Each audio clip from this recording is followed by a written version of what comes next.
जय श्री कृष्णा। राधे राधे। हम सभी के अंदर कुछ ना कुछ ऐसी काबिलियत होती है जो हमें दूसरों से अलग करती है।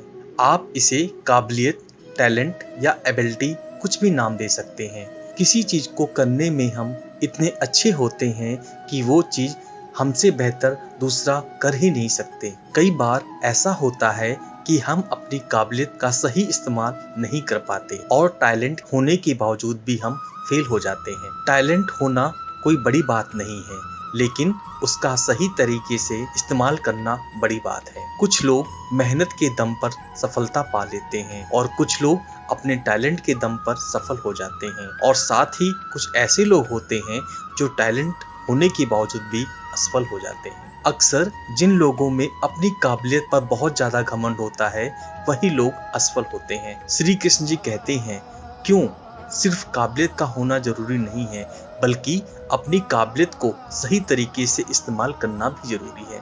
एक बहुत ही शक्तिशाली और बुद्धिमान राजा था। अपने सभी फैसले चीजों की अच्छी तरह जांच परख करने के बाद ही लेता था। एक बार एक व्यक्ति दूसरे राज्य से एक घोड़ा लेकर आया। उस व्यक्ति ने राजा से कहा कि ये घोड़ा बहुत कीमती है और यह घोड़ा बहुत तेज, फुर्तीला और ताकतवर है। राजा ने उस घोड़े की रेस अपने बाकी घोड़ों से करवाई और वो उन सभी से आसानी से जीत गया। राजा को वह घोड़ा काफी पसंद आया और उसने उस घोड़े को अपनी सेना में शामिल करने का मन बना लिया। इसके बाद राजा ने अपनी सेनापति और कुछ सैनिकों को बुलाया और कहा कि मैंने इस घोड़े की काबिलियत को परख लिया है और मैं इस घोड़े को सेना में शामिल करना चाहता हूँ। तो आप में से कोई भी आकर इस घोड़े की सवारी करके इसकी काबिलियत को भी परख ले। सेनापति आगे आया और बोला, सबसे पहले मैं इस घोड़े की सवारी करना चाहूंगा। ऐसा कहकर सेनापति उस घोड़े के पास गया और जैसे ही वो उस पर चढ़ने की कोशिश करने लगा, घोड़ा उछला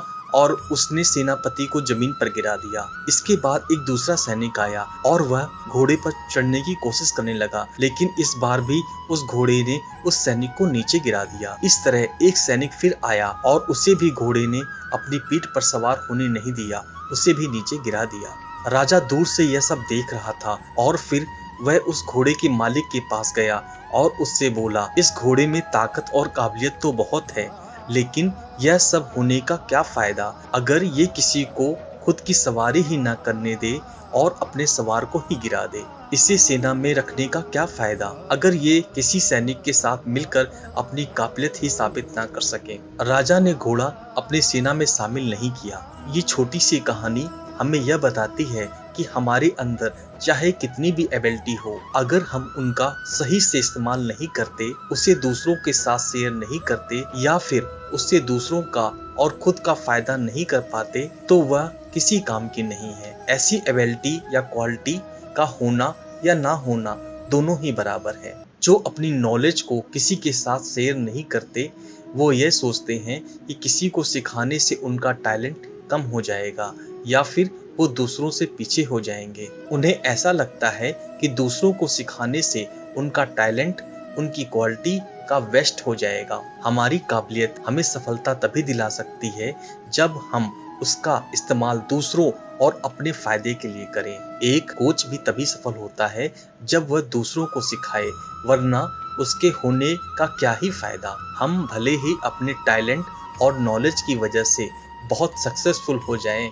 लेकिन अगर वो सब हम किसी के साथ शेयर नहीं करते या फिर उसे दूसरों की हेल्प के लिए प्रयोग में नहीं लाते, तो शायद ही हम कभी एक अच्छे और काबिल इंसान बन पाएंगे। हम किसी भी काम में बेहतर होते हैं, दूसरों को सिखाने या बताने से उसमें कभी कोई कमी नहीं आती। अपनी क्वालिटीज और अपनी नॉलेज पर हमें कभी घमंड नहीं होना चाहिए। ज्ञान हमेशा बांटने से ही बढ़ता है और घमंड इंसान को अकेला कर देता है। आपको जो भी आता है या आप किसी काम में दूसरों से बेहतर हैं, अगर दूसरों को उसकी जरूरत है तो उनके साथ शेयर जरूर करें। दूसरों को कुछ सिखाने या उनकी मदद करने से हमारी काबिलियत में कमी नहीं आती और यही चीज हमें दूसरों से बेहतर बनाती है। बस ये बात हम पर डिपेंड करती है कि हम खुद को कितना काबिल समझते हैं। इस दुनिया में हर व्यक्ति किसी ना किसी काम में माहिर होता है। जैसे कोई किसी सब्जेक्ट में बहुत अच्छा होता है, कोई टेक्नोलॉजी में काफी अच्छा होता है, कोई किसी स्पोर्ट में अच्छा होता है, कोई सिंगिंग में अच्छा होता है। लेकिन इन सब के बावजूद कुछ लोग ऐसे होते हैं जो कभी किसी को कुछ सिखाना ही नहीं चाहते। इस वीडियो में इतना ही, मिलते हैं अगली वीडियो में। अपना ख्याल रखिएगा। जय श्री कृष्णा, जय श्री कृष्णा, जय श्री कृष्णा।